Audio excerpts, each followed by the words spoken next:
আসসালামু আলাইকুম guys, welcome back to my new another blog. Guys, আজকের ব্লগে আমি আপনাদেরকে একটা ভিডিও দেখাবো, যে ভিডিওটা দেখার পরে আপনারা কিভাবে অসম্ভবকে সম্ভব করতে পারবেন সেটাই এখানে দেখানো হলো।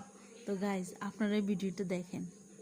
ব্যান্ডেজ, চোখে মুখে ক্লান্তি আর কোল ঘেঁষে সত্য ভূমিষ্ঠ কন্যা সন্তান, কিন্তু তবুও থামেনি তার কলম। সমাজের চোখে তিনি এখন কেবল একজন মা নন, এক অনন্য উদাহরণ, একজন যোদ্ধা যার নাম ঈশা আলম। বয়স 18। 18 বছর বয়সী এই মানবিক বিভাগের ছাত্রী শরীয়তপুর সরকারি কলেজের। দিনটি ছিল 29শে জুন, সকাল 10টা। এইচএসসির বাংলা দ্বিতীয় পত্রের পরীক্ষা। সাধারণত এ সময় শিক্ষার্থীরা পরীক্ষা কেন্দ্রে পৌঁছায় পরিবার কিংবা বন্ধুদের সঙ্গে, কিন্তু ঈশার কেন্দ্র ছিল হাসপাতালের একটি কেবিন, নিপুণ ক্লিনিকের একটি বিছানায়, যেখানে মাত্র 48 ঘন্টা আগেই তার অস্ত্রোপচার হয়েছে। শুধু জন্মই নয়, সদ্য সন্তান জন্মের ব্যথা নিয়ে পরীক্ষায় বসার প্রস্তুতি কল্পনাতীত। এক সাহসের গল্প। ঈশা বলেন, আমি আইন পড়তে চাই, একদিন বিচারক হয়ে নিপীড়িত নারীদের পাশে দাঁড়াতে চাই। মা হওয়ার আনন্দের পাশাপাশি নিজের স্বপ্নকেও ছাড়তে চাইনি।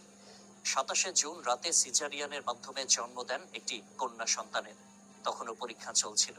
তার পরিবারের কেউই ভাবেননি যে এ অবস্থায় ঈশা পরীক্ষা দিতে পারবেন, কিন্তু ঈশা চেয়েছিলেন, আর সেই চাওয়াকেই সম্মান জানিয়েছে তার পরিবার, শিক্ষক ও প্রশাসন। পরীক্ষা কেন্দ্রে না গিয়ে ক্লিনিকেই পরীক্ষা দেওয়ার আবেদন করা হয় কলেজের অধ্যক্ষ বরাবর। শরীয়তপুরের সরকারি গোলাম হায়দার খান মহিলা কলেজের অধ্যক্ষ প্রফেসর মোহাম্মদ ওয়াজেদ কামাল বলেন, মেয়েটি অসম্ভব সাহসী। ওর ইচ্ছাকে সম্মান জানিয়ে আমরা নারী পুলিশ ও নারী শিক্ষকের উপস্থিতিতে ক্লিনিকেই পরীক্ষার আয়োজন করেছি। এমন মনোবল সত্যিই বিরল। ঈশার স্বামী মাহবুবুর রহমান তুষার একজন বিশ্ববিদ্যালয় শিক্ষার্থী। তিনিও স্ত্রীর সাহস দেখে আপ্লুত। তিনি বলেন, ও আমাকে সবসময় বলেছে ওর পাশে থাকতে। আমি চেষ্টা করেছি, কিন্তু এ অবস্থাতেও যে পরীক্ষা দেবে সেটা সত্যি ভাবতে পারিনি। ঈশার মা সোহাদা বেগমও মেয়ের দৃঢ় চেতা মনোভাব দেখে আবেগ আপ্লুত। সিজারের পর এত দ্রুত মেয়েকে আবার কলম ধরতে দেখব, সেটা ভাবতেও পারিনি। ওর জন্য দোয়া চাই। মেয়েটির মনোবল অসাধারণ।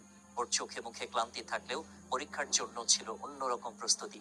মা ও মেয়ে দুজনেই সুস্থ আছে।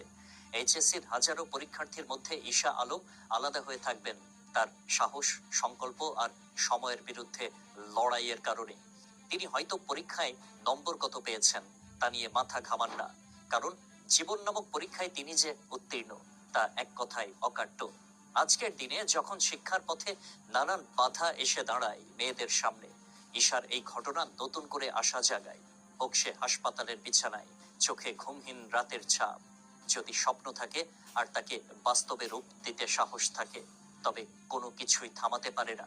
শুধু একজন মা নন, ঈশা আলম এখন হাজারো মেয়ের অনুপ্রেরণা। তার কলম থামেনি, আর এটাই তার সবচেয়ে বড় জয়। আল্লাহ হাফেজ।